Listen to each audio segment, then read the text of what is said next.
Assalamualaikum warahmatullahi wabarakatuh. Apa kabar kita semuanya? Mudah-mudahan dalam keadaan sehat dan tetap semangat dalam menjalankan aktivitas sehari-hari. Baik, kembali dalam pertemuan perkuliahan kita. Video pembelajaran kita pada kali ini adalah tentang konflik struktural dalam organisasi. Merupakan mata kuliah manajemen konflik di pertemuan ke-11. Di mana sebelumnya kita sudah membahas strategi mengelola konflik secara makro. Hari ini kita coba masuk dalam area yang lebih spesifik, lebih teknis, dan seringkali tidak disadari oleh para anggota organisasi, yakni tentang konflik struktural dalam organisasi. Nah, diharapkan setelah kalian menonton video ini, nanti kalian bisa memahami esensi dan konsep dasar dari konflik struktural, kemudian mampu mengidentifikasi 4 bentuk utama konflik struktural yang sering terjadi dalam organisasi, kemudian kritis dalam menganalisis apa saja dampak yang ditimbulkan, serta bagaimana strategi jitu untuk menyelesaikannya. Oke, rekan-rekan mahasiswa, mungkin kita bisa mulai dari suatu perenungan ya. Seringkali ketika ada 2 orang atau 2 divisi di dalam kantor yang saling bertengkar, tidak akur atau saling sikut, kemudian kita dengan mudah menghakimi itu kan masalahnya masalah personal, atau mungkin mereka berdua memang sedang tidak cocok secara kepribadian. Tapi memang apakah benar selalu begitu persoalannya? Disinilah ilmu manajemen membuka mata kita gitu.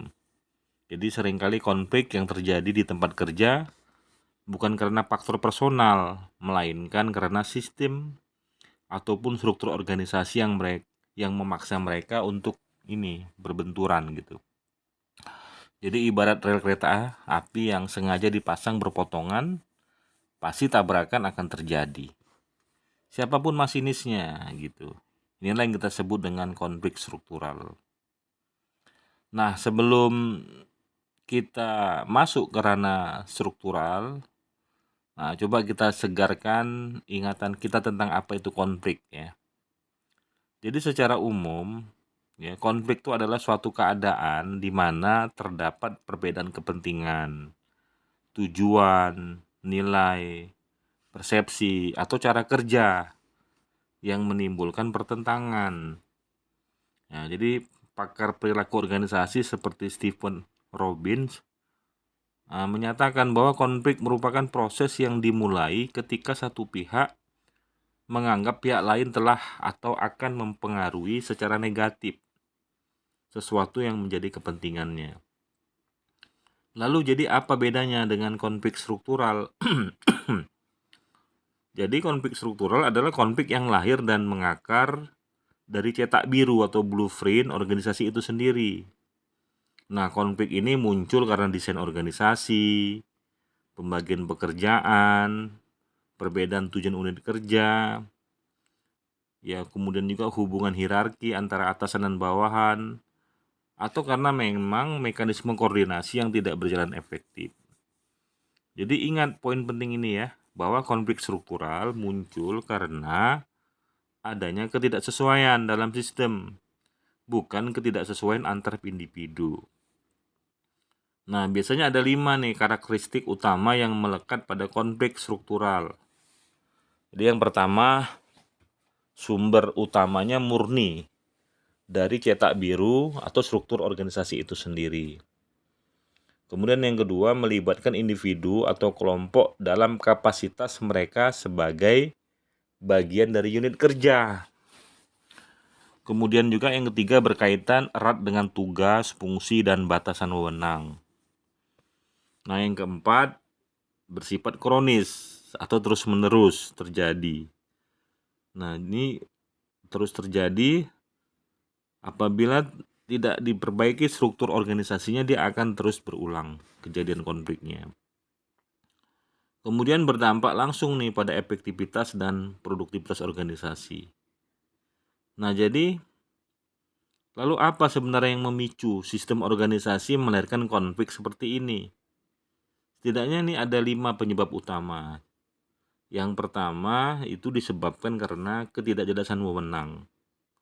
Jadi ketika ada area abu-abu di mana dua bagian merasa sama-sama berhak mengatur atau justru sama-sama melempar tanggung jawab. Nah, ini akan menyebabkan konflik.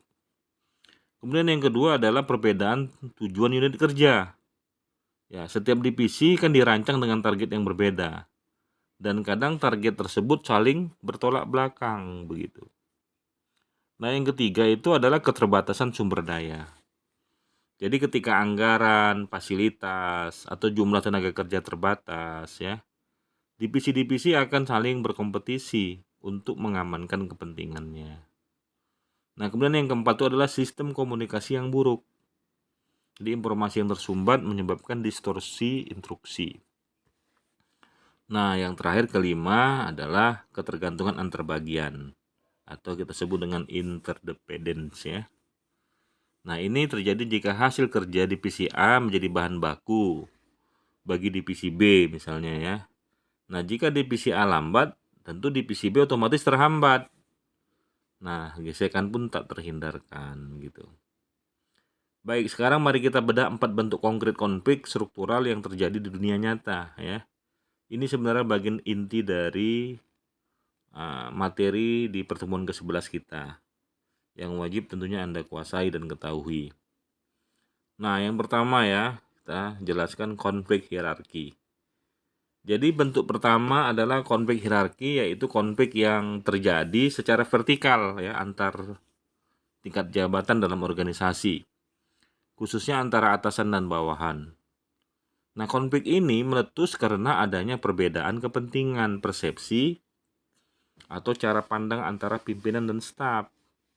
Penyebabnya apa misalnya? Bisa jadi karena gaya kepemimpinan yang terlalu otoriter, atau kurangnya komunikasi, atau instruksi kerja yang membingungkan.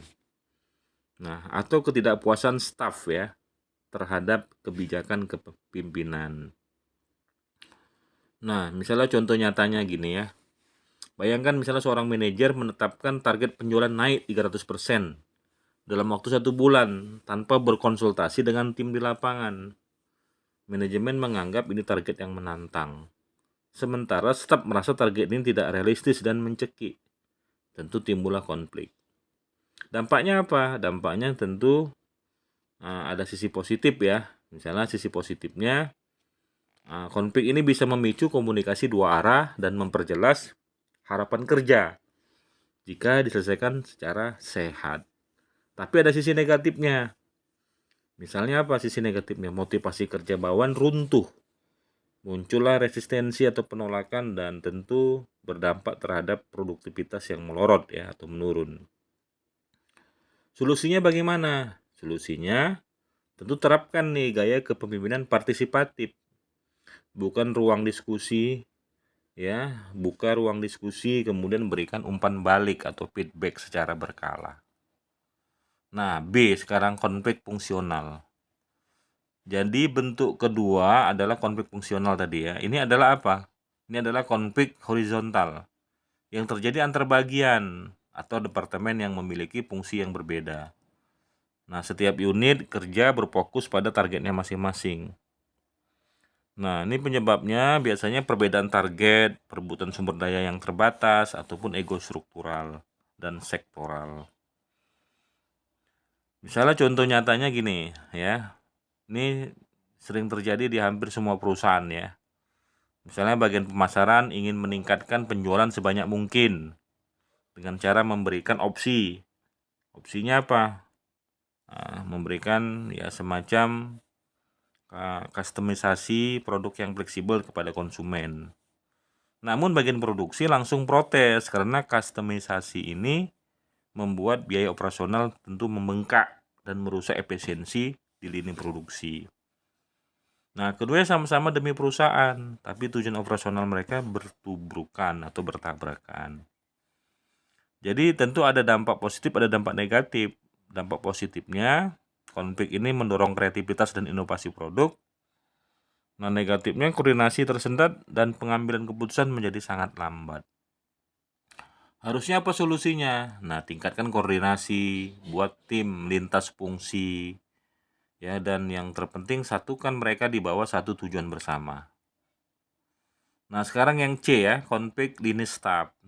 Jadi bentuk ketiga adalah konflik lini staf. Jadi untuk memahaminya kita harus tahu bedanya. Pejabat ini adalah mereka yang memiliki kewenangan langsung mengeksekusi pekerjaan utama organisasi. Sedangkan kalau pejabat staf adalah mereka yang berfungsi memberikan saran, ya, analisis keahlian dan dukungan, ya. Penyebabnya bagaimana? Biasanya karena masalah ego biasanya. Pejabat lini merasa mereka yang bekerja keras di lapangan, sementara staf hanya berteori di balik meja. Sebaliknya pejabat staf merasa ide-ide cerdas mereka diabaikan. Misalnya contohnya, bagian SDM selaku staf memberikan rekomendasi format penilaian kinerja baru berbasis digital. Namun manajer operasional menolak melaksanakannya karena menganggap sistem baru tersebut rumit dan menambah beban kerja, ya, beban kerja pada tim operasional di lapangan. Dampaknya apa? Ini sebenarnya kalau dikelola dengan baik, kualitas keputusan organisasi akan meningkat karena ada checks and balance-nya. Nah, ini akan menjadi buruk kalau pelaksanaan program strategis ini, ya, tidak bisa dijalankan sehingga organisasi menjadi lumpuh begitu. Solusinya, ya, perjelas nih deskripsi kerja dan batasan fungsi masing-masing sejak awal, serta bangun jembatan komunikasi yang intens. Baik, sekarang kita masuk ke konflik formal dan informal, ya. Nah, ini bentuk keempat adalah konflik antar organisasi formal dan organisasi informal. Organisasi informal adalah struktur resmi, ya, yang diakui hitam di atas putih, seperti divisi, direktorat, atau bagian. Sedangkan informal adalah jaringan sosial, ya, yang kadang terbentuknya tanpa SK, ya, seperti kelompok pertemanan, geng makan siang, atau ikatan senioritas begitu. Apa penyebabnya? Muncul ketika ada kebijakan resmi organisasi yang dirasa mengancam kenyamanan atau nilai-nilai yang dipegang oleh kelompok informal tersebut. Contoh nyatanya misalnya begini. Manajemen menerapkan aturan baru yang mewajibkan seluruh karyawan mencatat aktivitas kerja per jam di sebuah aplikasi. Kelompok pertemanan senior di kantor menilai ini sebagai bentuk ketidakpercayaan manajemen. Lalu secara kolektif mereka melakukan aksi mogok halus atau menolak mengisi aplikasi tersebut.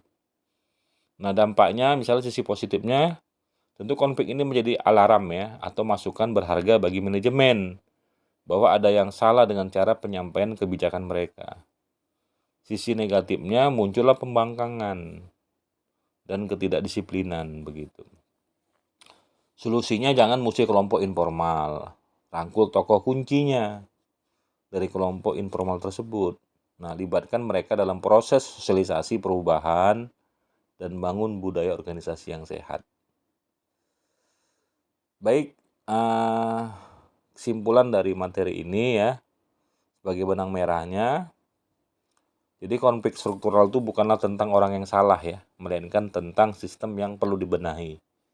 Jadi konflik jenis ini adalah produk sampingan dari cara kita mendesain organisasi. Baik itu konflik hierarki, fungsional, lini staf maupun formal informal. Semuanya menuntut kejelian, ya. Seorang pemimpin harus melihat ini, ya, secara lebih mendalam dan lebih mendetail. Jadi meskipun terdengar rumit, jadi konflik struktural jika dikelola dengan tepat akan menjadi motor penggerak justru untuk evaluasi, perbaikan desain organisasi, serta pendewasaan sistem melalui komunikasi, koordinasi, dan kepemimpinan yang efektif. Baik, demikian, ya, video perkuliahan kita di pertemuan ke-11 manajemen konflik dalam tema konflik pada aspek struktural. Mudah-mudahan bisa dipahami, ya. Terima kasih. Saya tutup dengan wassalamualaikum warahmatullahi wabarakatuh.